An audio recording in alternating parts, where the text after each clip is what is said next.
Hi students, welcome to Anu educational channel. 7ನೇ ತರಗತಿ ಗಣಿತ ಅಧ್ಯಾಯ 1 ಪೂರ್ಣಾಂಕಗಳು. ಹಿಂದಿನ ವಿಡಿಯೋದಲ್ಲಿ ನಾವು ಅಭ್ಯಾಸ 1.2ರ ಎಲ್ಲ ಲೆಕ್ಕಗಳನ್ನು ಬಿಡಿಸಿದ್ದೀವಿ. ಈ ವಿಡಿಯೋದಲ್ಲಿ ಅಭ್ಯಾಸ 1.3ರ ಎಲ್ಲ ಲೆಕ್ಕಗಳನ್ನು ಬಿಡಿಸೋಣ. ಮೊದಲನೇ ಪ್ರಶ್ನೆ, ಮುಂದಿನವುಗಳ ಮೌಲ್ಯವನ್ನು ಕಂಡುಹಿಡಿಯಿರಿ.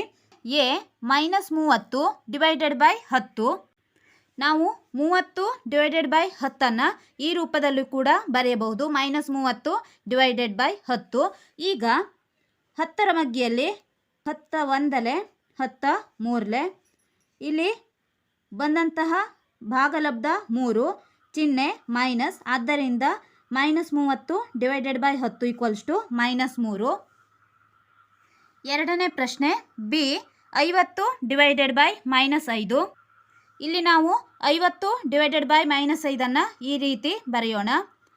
50 ಡಿವೈಡೆಡ್ ಬೈ -5, ಇಲ್ಲಿ 5 ಒಂದಲೆ 5 ಹತ್ತಲೆ, ಭಾಗಲಬ್ಧ 10, ಚಿಹ್ನೆ ಮೈನಸ್, ಆದ್ದರಿಂದ 50 ಡಿವೈಡೆಡ್ ಬೈ -5 ಇದರ ಭಾಗಲಬ್ಧ -10. ಸಿ ಪ್ರಶ್ನೆ, -36 ಡಿವೈಡೆಡ್ ಬೈ -9. -36 -9 ನಾವು ಈ ರೂಪದಲ್ಲಿ ಬರೆಯೋಣ. -36 ಡಿವೈಡೆಡ್ ಬೈ -9. ಮೊದಲನೇ ಲೆಕ್ಕದ ರೀತಿಯೇ 9ರ ಮಗ್ಗಿಯಲ್ಲಿ 4ರ ಸ್ಥಾನದಲ್ಲಿ 36 ಬಂತು. ಭಾಗಲಬ್ಧ 4, ಚಿಹ್ನೆ minus divided by minus plus 4. ಇಲ್ಲಿ ಎರಡು ಮೈನಸ್ ಚಿಹ್ನೆಗಳೇ ಆದ್ದರಿಂದ ನಾವು ಇಲ್ಲಿ ಪ್ಲಸ್ ಚಿಹ್ನೆಯನ್ನು ಹಾಕಬೇಕು. ಈಗ ನಾವು ಈ ಲೆಕ್ಕಗಳನ್ನು ಬಿಡಿಸಲಿಕ್ಕೆ ಬೇಕಾದಂತಹ ಸೂತ್ರಗಳನ್ನು ನೋಡೋಣ. ಸೂತ್ರಗಳು: minus divided by minus equals to plus, minus divided by plus equals to minus, plus divided by minus equals to minus, plus divided by plus equals to plus. ಇಲ್ಲಿ ಭಾಗಾಕಾರ ಮಾಡುವಾಗ ಎರಡು ಚಿಹ್ನೆಗಳು ಮೈನಸ್ ಇದ್ದರೆ ಅಲ್ಲಿ ನಾವು ಪ್ಲಸ್ ಚಿಹ್ನೆಯನ್ನು ಭಾಗಲಬ್ಧದಲ್ಲಿ ಹಾಕಬೇಕು. ಒಂದು ಚಿಹ್ನೆ ಮೈನಸ್ ಒಂದು ಚಿಹ್ನೆ ಪ್ಲಸ್ ಇದ್ದಾಗ ಭಾಗಲಬ್ಧ ಮೈನಸ್ ಆಗಿರುತ್ತದೆ.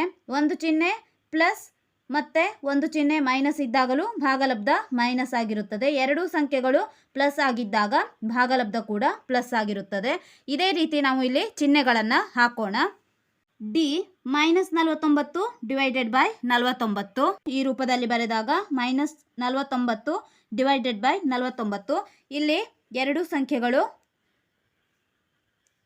49 ಒಂದಲೆ 49 ಒಂದಲೆ, ಅಂದರೆ ಇಲ್ಲಿ ಉಳಿದಂತಹ ಭಾಗಲಬ್ಧ 1, ಚಿಹ್ನೆ ಪ್ಲಸ್ ಮತ್ತು ಮೈನಸ್ ಇದ್ದರಿಂದ ಇಲ್ಲಿ ಮೈನಸ್ ಆಯಿತು. ಭಾಗಲಬ್ಧ -1. ಈ ಪ್ರಶ್ನೆ 13 ಡಿವೈಡೆಡ್ ಬೈ ಆವರಣ ಚಿಹ್ನೆ -2 ಪ್ಲಸ್ 1. 13 divided by -2 plus 1. ಇಲ್ಲಿ ನಾವು ಆವರಣದಲ್ಲಿರುವಂತಹ ಸಂಖ್ಯೆಯನ್ನು ಮೊದಲು ಭಾಗಿಸೋಣ. ಇಲ್ಲಿ 13 ಡಿವೈಡೆಡ್ ಬೈ ಈ ಆವರಣವನ್ನು ಬಿಡಿಸಿದಾಗ -2 ಪ್ಲಸ್ 1. ಇಲ್ಲಿ ದೊಡ್ಡ ಸಂಖ್ಯೆಯಲ್ಲಿ ಸಣ್ಣ ಸಂಖ್ಯೆಯನ್ನು ಕಳೆದು ದೊಡ್ಡ ಸಂಖ್ಯೆಯ ಚಿಹ್ನೆಯನ್ನು ಇಡಬೇಕು. ದೊಡ್ಡ ಸಂಖ್ಯೆ 2, 2ರಲ್ಲಿ 1 ಕಳೆದಾಗ 1 ಬಂತು, ಚಿಹ್ನೆ ಮೈನಸ್, -1. ಈಗ ನಾವು ಇದನ್ನು ಭಾಗಿಸೋಣ. 1 13, 1 1 ಒಂದಲೆ 1 13ಲೆ 13. ಇಲ್ಲಿ ಪ್ಲಸ್ ಮತ್ತು ಮೈನಸ್ ಇದ್ದರಿಂದ ನಮಗೆ ಬರುವಂತಹ ಭಾಗಲಬ್ಧದ ಚಿಹ್ನೆ ಮೈನಸ್. F 0 divided by -12. ನಾವು ಯಾವುದೇ ಸಂಖ್ಯೆಯನ್ನು 0ದಿಂದ ಭಾಗಿಸಿದಾಗ ಆ ಸಂಖ್ಯೆಯ ಭಾಗಲಬ್ಧ ಕೂಡ 0 ಆಗಿರುತ್ತದೆ. 0 divided by 12 equals to 0. G -13 divided by ಆವರಣ ಚಿಹ್ನೆ -30 ಪ್ಲಸ್ -1. ಈಗ ನಾವು ಮೊದಲನೆಯದಾಗಿ ಆವರಣದಲ್ಲಿರುವ ಸಂಖ್ಯೆಯನ್ನು ಬಿಡಿಸಿ ಆ ಉತ್ತರಕ್ಕೆ 31 ಭಾಗಿಸೋಣ. -31, ಈ -31 ನಾವು ಇಲ್ಲಿ ಹಾಗೆ ಇಟ್ಟಿದ್ದೀವಿ. ಡಿವೈಡೆಡ್ ಬೈ ಈ ಸಂಖ್ಯೆಗಳನ್ನು ಬಿಡಿಸಿ ಬರೆಯೋಣ. -30 ಪ್ಲಸ್ -1, ಇಲ್ಲಿ -30 ಪ್ಲಸ್ ಇಂಟು ಮೈನಸ್ -1, -30 -1 ಎರಡೂ ಚಿಹ್ನೆಗಳು ಒಂದೇ ಆದ್ದರಿಂದ ನಾವು ಎರಡು ಸಂಖ್ಯೆಗಳನ್ನು ಕೂಡಿಸಿ ಅದೇ ಚಿಹ್ನೆಯನ್ನು ಇಡಬೇಕು. 30 1 31, ಚಿಹ್ನೆ ಮೈನಸ್, 31 31 31 ಒಂದಲೆ 31 ಒಂದಲೆ, ಇಲ್ಲಿ ಭಾಗಲಬ್ಧ 1 ಚಿಹ್ನೆ ಮೈನಸ್ ಡಿವೈಡೆಡ್ ಬೈ ಮೈನಸ್, ಇಲ್ಲಿ ಮೈನಸ್ ಮತ್ತು ಮೈನಸ್ ಇದ್ದಾಗ ನಾವು ಚಿಹ್ನೆ ಪ್ಲಸ್ ಆಗುತ್ತದೆ. ಪ್ಲಸ್ ಭಾಗಲಬ್ಧ +1. ಎಚ್ ಪ್ರಶ್ನೆ ಆವರಣ ಚಿಹ್ನೆ -36 ಡಿವೈಡೆಡ್ ಬೈ 12 ಡಿವೈಡೆಡ್ ಬೈ 3. ಇಲ್ಲಿ ಆವರಣದಲ್ಲಿರುವ ಸಂಖ್ಯೆಗಳನ್ನು ಬಿಡಿಸೋಣ. -36 ಡಿವೈಡೆಡ್ ಬೈ 12 ನಾವು -36 ಡಿವೈಡೆಡ್ ಬೈ 12 ಈ ರೂಪದಲ್ಲಿ ಬರೆದಿದ್ದೇವೆ. Divided by 3 ಹೀಗಿಡೋಣ. ಇಲ್ಲಿ 12ರ ಮಧ್ಯೆಯಲ್ಲಿ 12 1 12 3 3 ಚಿಹ್ನೆ ಮೈನಸ್ ಮತ್ತು ಪ್ಲಸ್ ಇದ್ದರಿಂದ ನಾವು ಮೈನಸ್ ಚಿಹ್ನೆಯನ್ನು ಇಡಬೇಕು. Divided by 3. ಈಗ -3 ಡಿವೈಡೆಡ್ ಬೈ 3 ನಾವು -3 ಡಿವೈಡೆಡ್ ಬೈ 3 ಈ ರೂಪದಲ್ಲಿ ಬರೆಯೋಣ. ಇಲ್ಲಿ 3 1 3 1 1 ಚಿಹ್ನೆ ಮೈನಸ್ ಮತ್ತು ಪ್ಲಸ್ ಇದ್ದರಿಂದ ಮೈನಸ್, ಆದ್ದರಿಂದ ಈ ಸಂಖ್ಯೆಯ ಭಾಗಲಬ್ಧ -1. ಐ ಪ್ರಶ್ನೆ ಆವರಣ ಚಿಹ್ನೆ -6 + 5 ಡಿವೈಡೆಡ್ ಬೈ ಆವರಣ ಚಿಹ್ನೆ -2 + 1. ಮೊದಲು ನಾವು ಆವರಣದಲ್ಲಿರುವಂತಹ ಎರಡು ಸಂಖ್ಯೆಗಳನ್ನು ಬಿಡಿಸೋಣ. -6 + 5 ಡಿವೈಡೆಡ್ ಬೈ -2 + 1 ಈ ರೂಪದಲ್ಲಿ ನಾವು ಬರೆದಿದ್ದೀವಿ. ಈಕ್ವಲ್ಸ್ ಟು ಇಲ್ಲಿ -6 + 5 ದೊಡ್ಡ ಸಂಖ್ಯೆಯಲ್ಲಿ ಸಣ್ಣ ಸಂಖ್ಯೆಯನ್ನು ಕಳೆದು ದೊಡ್ಡ ಸಂಖ್ಯೆ ಚಿಹ್ನೆಯನ್ನು ಇಡಬೇಕು. 6ರಲ್ಲಿ 5 ಕಳೆದಾಗ ಬಂದಂತಹ ಉತ್ತರ 1. ಚಿಹ್ನೆ ಮೈನಸ್, ಇಲ್ಲಿ ಕೂಡ ಚಿಹ್ನೆಗಳು ಬೇರೆ ಆದ್ದರಿಂದ ದೊಡ್ಡ ಸಂಖ್ಯೆಯಲ್ಲಿ ಸಣ್ಣ ಸಂಖ್ಯೆಯನ್ನು ಕಳೆದು ದೊಡ್ಡ ಸಂಖ್ಯೆಯ ಚಿಹ್ನೆಯನ್ನು ಇಡಬೇಕು. 2ರಲ್ಲಿ 1 ಕಳೆದಾಗ ಬಂದಂತಹ ಉತ್ತರ 1. ಚಿಹ್ನೆ ಮೈನಸ್ -1 -1 ಇಲ್ಲಿ 1 1 1 1 ಭಾಗಲಬ್ಧ 1. ಇಲ್ಲಿ ಮೈನಸ್ ಮತ್ತು ಮೈನಸ್ ಇದ್ದರಿಂದ ಚಿಹ್ನೆ ಪ್ಲಸ್, ಆದ್ದರಿಂದ ಈ ಸಂಖ್ಯೆಯ ಭಾಗಲಬ್ಧ +1 ಆಗಿದೆ. ಎರಡನೇ ಪ್ರಶ್ನೆ ಮುಂದೆ ನೀಡಿರುವ ಪ್ರತಿ ಎ ಬಿ ಮತ್ತು ಸಿ ಬೆಲೆಗೆ a divided by b + c not equals to a divided by plus a divided by c ಎಂಬುದನ್ನು ಪರಿಶೀಲಿಸಿ. ಎ ಪ್ರಶ್ನೆ a = 12, b = -4, c = 2. ಇಲ್ಲಿ ಕೊಟ್ಟಿರತಕ್ಕಂತಹ ಸೂತ್ರಕ್ಕೆ ನಾವು ಈ ಎ ಬಿ ಸಿ ಬೆಲೆಗಳನ್ನು ಹಾಕಿ ಈ ಸೂತ್ರವನ್ನು ಬಿಡಿಸೋಣ. a divided by b + c not equals to a divided by b plus a divided by c. ಇಲ್ಲಿ ಎ ಬಿ ಸಿಯ ಜಾಗದಲ್ಲಿ ನಾವು ಇವರು ಕೊಟ್ಟಿರ್ತಕ್ಕಂತಹ ಬೆಲೆಗಳನ್ನು ಹಾಕೋಣ. ಎ ಜಾಗದಲ್ಲಿ ಎ ಬೆಲೆ 12 ಡಿವೈಡೆಡ್ ಬೈ b -4, ಸಿ ಬೆಲೆ 2 not equals to a 12 divided by -4 plus 12 divided by 2. ಈಗ ಈ ಲೆಕ್ಕವನ್ನು ಬಿಡಿಸಿದಾಗ 12 ಡಿವೈಡೆಡ್ ಬೈ ಇಲ್ಲಿ -4 ಪ್ಲಸ್ 2 ಚಿಹ್ನೆಗಳು ಬೇರೆ ಬೇರೆಯಾಗಿವೆ, ಆದ್ದರಿಂದ ನಾವು ದೊಡ್ಡ ಸಂಖ್ಯೆಯಲ್ಲಿ ಸಣ್ಣ ಸಂಖ್ಯೆಯನ್ನು ಕಳೆದು ದೊಡ್ಡ ಸಂಖ್ಯೆ ಚಿಹ್ನೆಯನ್ನು ಇಡಬೇಕು. 4ರಲ್ಲಿ 2 ಕಳೆದಾಗ ಬಂದಂತಹ ಉತ್ತರ 4, ದೊಡ್ಡ ಸಂಖ್ಯೆ ಚಿಹ್ನೆ minus not equals to 12 divided by -4 ಈ ರೂಪದಲ್ಲಿ ಬರೆಯೋಣ. Plus 12 divided by 2 12 divided by 2 ಈ ರೂಪದಲ್ಲಿ ಬರೆದಿದ್ದೀವಿ. ಇಲ್ಲಿ 12 ಡಿವೈಡೆಡ್ ಬೈ -2 12 ಡಿವೈಡೆಡ್ ಬೈ -2 ಇಲ್ಲಿ 2 1 2 6 ಚಿಹ್ನೆ ಮೈನಸ್ -6 ನಾಟ್ ಈಕ್ವಲ್ಸ್ ಟು 4 1 4 3 3 ಚಿಹ್ನೆ ಮೈನಸ್ ಪ್ಲಸ್ 2 1 2 6 ಭಾಗಲಬ್ಧ 6 -3 ಪ್ಲಸ್ 6 ಇಲ್ಲಿ -6. ಈ ಎರಡು ಸಂಖ್ಯೆಗಳನ್ನು ಬಿಡಿಸಿದಾಗ ಎರಡು ಚಿಹ್ನೆಗಳು ಬೇರೆ ಬೇರೆಯಾಗಿವೆ. ದೊಡ್ಡ ಸಂಖ್ಯೆಯಲ್ಲಿ ಸಣ್ಣ ಸಂಖ್ಯೆಯನ್ನು ಕಳೆದು ದೊಡ್ಡ ಸಂಖ್ಯೆ ಚಿಹ್ನೆಯನ್ನು ಇಡಬೇಕು. 6ರಲ್ಲಿ 3 ಕಳೆದಾಗ ಬಂದಂತಹ ಉತ್ತರ 3, ದೊಡ್ಡ ಸಂಖ್ಯೆ ಚಿಹ್ನೆ ಪ್ಲಸ್ ಇಲ್ಲಿ, ಆದ್ದರಿಂದ -6 ನಾಟ್ ಈಕ್ವಲ್ಸ್ ಟು 3 -6 3ಕ್ಕೆ ಸಮನಾಗಿಲ್ಲ. ಸೂತ್ರವನ್ನು ನಾವು ಬಿಡಿಸಿದ್ದೀವಿ. ಎರಡನೇ ಪ್ರಶ್ನೆ a = -10, b = 1, c = 1. ಸೂತ್ರ ಈಗ ನಾವು ಎ ಬಿ ಮತ್ತು ಸಿ ಜಾಗದಲ್ಲಿ ಅವರು ಕೊಟ್ಟಿರ್ತಕ್ಕಂತಹ ಬೆಲೆಯನ್ನು ಹಾಕೋಣ.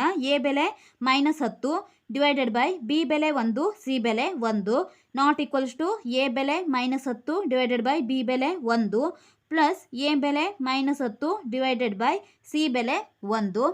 ಈಗ -10 ಡಿವೈಡೆಡ್ ಬೈ 1 + 1 -10 ಡಿವೈಡೆಡ್ ಬೈ 1 + 1 ಎಂದರೆ 2 not equals to -10 divided by 1 ನಾವು ಈ ರೂಪದಲ್ಲಿ ಬರೆದಿದ್ದೀವಿ.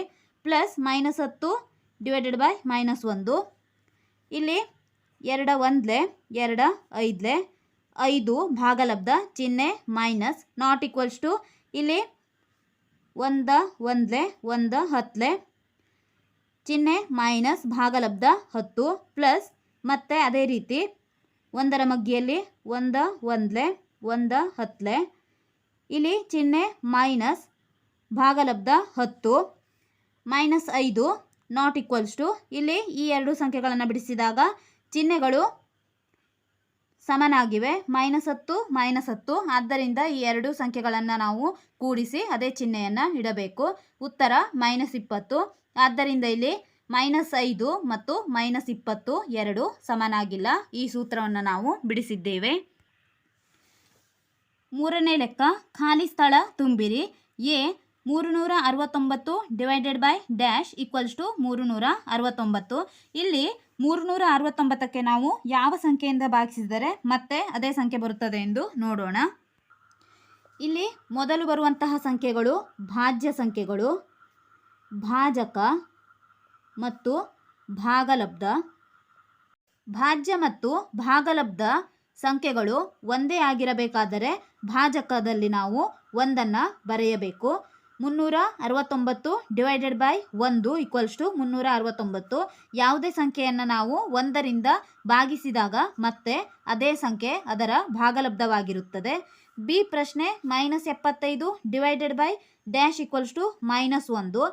ಯಾವುದೇ ಸಂಖ್ಯೆಯ ಭಾಗಲಬ್ಧ 1 ಅಥವಾ -1 ಆಗಬೇಕಾದರೆ ನಾವು ಭಾಜಕದಲ್ಲಿ ಭಾಜ್ಯ ಸಂಖ್ಯೆಯನ್ನೇ ಇಡಬೇಕು. -75 ಇಲ್ಲಿ ಮೈನಸ್ ಚಿಹ್ನೆ ಇರುವುದರಿಂದ ನಾವಿಲ್ಲಿ +75 ಬರೆಯೋಣ. ಇಲ್ಲಿ 75 1 75 1 ಚಿಹ್ನೆ ಮೈನಸ್ಸು ಭಾಗಲಬ್ಧ 1. C -206 divided by dash equals to -1. ಇಲ್ಲಿ ಬಿ ಲೆಕ್ಕದ ರೀತಿ -206 ಇಲ್ಲಿ +1 ಆದ್ದರಿಂದ ನಾವು ಇಲ್ಲಿ ಮೈನಸ್ ಮತ್ತೊಂದು -206 ಬರೆಯಬೇಕು. ಭಾಜ್ಯ ಮತ್ತು ಭಾಜಕಗಳು ಸಮನಾಗಿದ್ದಾಗ ಭಾಗಲಬ್ಧ 1 ಆಗಿರುತ್ತದೆ. Minus into minus plus 206 1 206 1.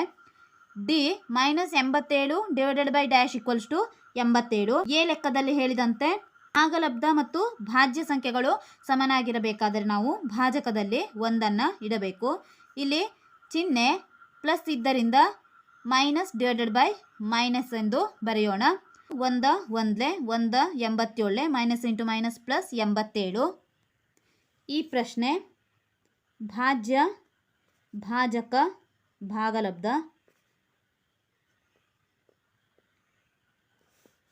ಇಲ್ಲಿ ಭಾಗಲಬ್ಧದಲ್ಲಿ -87 ಇದೆ, ಭಾಜಕ 1 ಇದೆ. ಆದ್ದರಿಂದ ಇಲ್ಲಿ ನಾವು ಭಾಜ್ಯದಲ್ಲಿ -87 ಬರೆಯೋಣ. -87 ಡಿವೈಡೆಡ್ ಬೈ 1 ಈಕ್ವಲ್ಸ್ ಟು -87. ಇಲ್ಲಿ dash divided by 48 equals to -1. ಭಾಜ್ಯ ಮತ್ತು ಭಾಜಕಗಳು ಸಮನಾಗಿದ್ದಾಗ ನಮಗೆ ಭಾಗಲಬ್ಧ 1 ಆಗಿರುತ್ತದೆ. ಮೈನಸ್ ಇರುವುದರಿಂದ ಇಲ್ಲಿ ನಾವು ಭಾಜಕ ಸಂಖ್ಯೆಯನ್ನೇ ಮತ್ತೆ ಬರೆಯೋಣ. -48. ಭಾಗಲಬ್ಧ -2 ಆದ್ದರಿಂದ ನಾವು ಭಾಜ್ಯ ಸಂಖ್ಯೆಯನ್ನು ಅರ್ಧವಾಗಿಸಿ ಬರೆಯಬೇಕು. ಭಾಗ 10 ಚಿಹ್ನೆ ಮೈನಸ್ ಆದ್ದರಿಂದ 20 ಡಿವೈಡೆಡ್ ಬೈ -10 ಈಕ್ವಲ್ಸ್ ಟು -2. 10 1 10 2 ಇಲ್ಲಿ 2 ಚಿಹ್ನೆ ಮೈನಸ್ ಬಂದಿದೆ. ಪ್ರಶ್ನೆ dash divided by 4 equals to 3. ಭಾಜಕ ಮತ್ತು ಭಾಗಲಬ್ಧವನ್ನು ಗುಣಿಸಬೇಕು. 4 × 3 12. ಇಲ್ಲಿ 12 ಡಿವೈಡೆಡ್ ಬೈ 4 ಈಕ್ವಲ್ಸ್ ಟು 3. 4 1 4 3 3 ಭಾಗಲಬ್ಧ ಬಂದಿದೆ.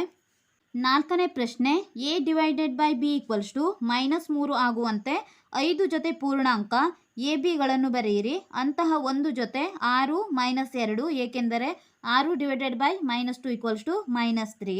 A divided by B equals to -3. ಇಲ್ಲಿ ಎ ಭಾಜ್ಯ, ಬಿ ಭಾಜಕ, -3 ಭಾಗಲಬ್ಧ.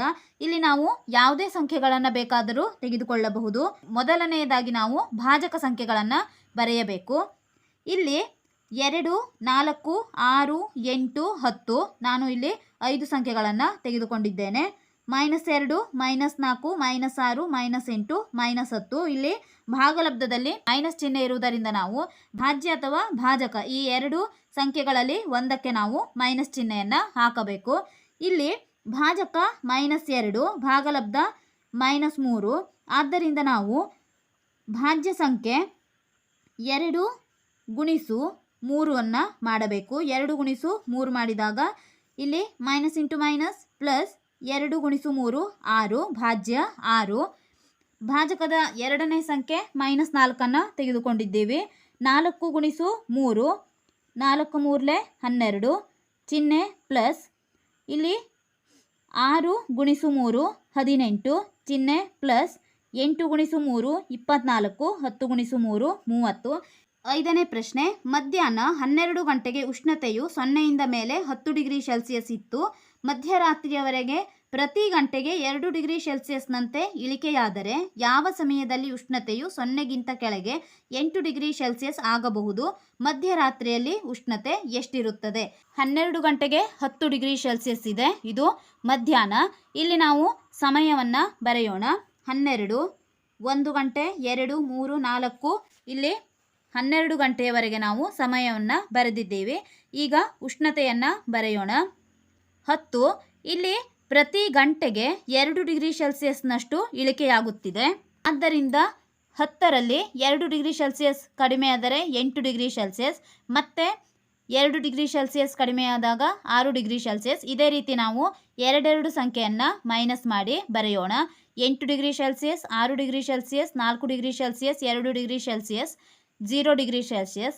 ಈಗ 0ದಲ್ಲಿ ಮತ್ತೆ -2 ಡಿಗ್ರಿ ಸೆಲ್ಸಿಯಸ್ -4 ಡಿಗ್ರಿ ಸೆಲ್ಸಿಯಸ್. ಇದೇ ರೀತಿ ನಾವು 12 ಗಂಟೆಯವರೆಗೆ -14 ಡಿಗ್ರಿ ಸೆಲ್ಸಿಯಸ್ವರೆಗೆ ಬರೆದುಕೊಂಡಿದ್ದೇವೆ. ಈಗ ಅವರು 0ಯಿಂದ ಕೆಳಗೆ 8 ಡಿಗ್ರಿ ಸೆಲ್ಸಿಯಸ್ಸನ್ನು ನಾವು ಯಾವ ಸಮಯದಲ್ಲಿ ಪಡೆಯಬಹುದು ಎಂದು ಕೇಳುತ್ತಿದ್ದಾರೆ. 0 ಡಿಗ್ರಿ ಸೆಲ್ಸಿಯಸ್ನ ಕೆಳಗೆ -8 ಡಿಗ್ರಿ ಸೆಲ್ಸಿಯಸ್. ಇಲ್ಲಿ ಸಮಯ 9, ಆದ್ದರಿಂದ 9 ಗಂಟೆಗೆ 8 ಡಿಗ್ರಿ ಸೆಲ್ಸಿಯಸ್ ಪಡೆಯಬಹುದು. ಮಧ್ಯರಾತ್ರಿಯಲ್ಲಿ ಉಷ್ಣತೆ ಎಷ್ಟಿರುತ್ತದೆ ಎಂದು ಕೇಳಿದ್ದಾರೆ. ಮಧ್ಯರಾತ್ರಿ ಎಂದರೆ ಇಲ್ಲಿ 12 ಗಂಟೆ. 12 ಗಂಟೆಯಲ್ಲಿ ಉಷ್ಣತೆ -14 ಡಿಗ್ರಿ ಸೆಲ್ಸಿಯಸ್ ಇದೆ. ಆದ್ದರಿಂದ ಮಧ್ಯರಾತ್ರಿಯ ಉಷ್ಣತೆ -14 ಡಿಗ್ರಿ ಸೆಲ್ಸಿಯಸ್. ಆರನೇ ಪ್ರಶ್ನೆ, ಒಂದು ತರಗತಿ ಪರೀಕ್ಷೆಯಲ್ಲಿ ಪ್ರತಿ ಸರಿ ಉತ್ತರಕ್ಕೆ +3 ಅಂಕ ಮತ್ತು ಪ್ರತಿ ತಪ್ಪು ಉತ್ತರಕ್ಕೆ -2 ಅಂಕ ಮತ್ತು ಪ್ರಯತ್ನಿಸದ ಪ್ರಶ್ನೆಗಳಿಗೆ ಯಾವುದೇ ಅಂಕವನ್ನು ನೀಡಿರುವುದಿಲ್ಲ. ಮೊದಲನೇ ಪ್ರಶ್ನೆ, ರಾಧಿಕಾ 20 ಅಂಕ ಗಳಿಸಿದಳು. ಅವಳು 12 ಸರಿ ಉತ್ತರ ನೀಡಿದರೆ ಎಷ್ಟು ಪ್ರಶ್ನೆಗಳಿಗೆ ತಪ್ಪಾಗಿ ಉತ್ತರಿಸಿದ್ದಳು? ರಾಧಿಕಾ ಗಳಿಸಿದ ಅಂಕ 20, ಸರಿ ಉತ್ತರ ನೀಡಿದ ಪ್ರಶ್ನೆಗಳ ಸಂಖ್ಯೆ 12. ಆದ್ದರಿಂದ ಸರಿ ಉತ್ತರಕ್ಕೆ ಅವಳಿಗೆ ಬಂದಂತಹ ಅಂಕಗಳನ್ನು ನೋಡೋಣ. ಅಂಕಗಳು 12 ಸರಿ ಉತ್ತರ, ಆದ್ದರಿಂದ ಸರಿ ಉತ್ತರಕ್ಕೆ 3 ಅಂಕಗಳನ್ನು ಅವರು ಕೊಟ್ಟಿದ್ದಾರೆ. 12 ಗುಣಿಸು 3 36 ಅಂಕಗಳನ್ನು ಅವಳು ಸರಿ ಉತ್ತರಕ್ಕೆ ಪಡೆದಿದ್ದಾಳೆ. ಆದ್ದರಿಂದ ಇಲ್ಲಿ 36ರಲ್ಲಿ 20 ಕಳೆಯೋಣ, =16 ಬಂತು. ಅಂದರೆ ಇಲ್ಲಿ ಅವಳು ಕಳೆದುಕೊಂಡಂತಹ ಅಂಕ 16. ಈ 16 ನಾವು ತಪ್ಪಾಗಿ ಉತ್ತರಿಸಿದ ಅಂಕಕ್ಕೆ ನೀಡುವ ಅಂಕ 2 ಆಗಿದೆ. 16 2ರಿಂದ ಭಾಗಿಸೋಣ. 16 2ರಿಂದ ಭಾಗಿಸಿದಾಗ ಬಂದಂತಹ ಉತ್ತರ 8. 2 1 2 8. ಆದ್ದರಿಂದ ಅವಳು 8 ಪ್ರಶ್ನೆಗಳನ್ನು ತಪ್ಪಾಗಿ ಉತ್ತರಿಸಿದ್ದಾಳೆ. ಎರಡನೇ ಪ್ರಶ್ನೆ, ಮೋಹಿನಿ ಈ ಪರೀಕ್ಷೆಯಲ್ಲಿ -5 ಅಂಕ ಗಳಿಸುತ್ತಾಳೆ. ಆದಾಗ್ಯೂ ಅವಳು 7 ಸರಿ ಉತ್ತರ ನೀಡಿರುತ್ತಾಳೆ. ಎಷ್ಟು ಪ್ರಶ್ನೆಗಳನ್ನು ಅವಳು ತಪ್ಪಾಗಿ ಉತ್ತರಿಸಿದ್ದಳು?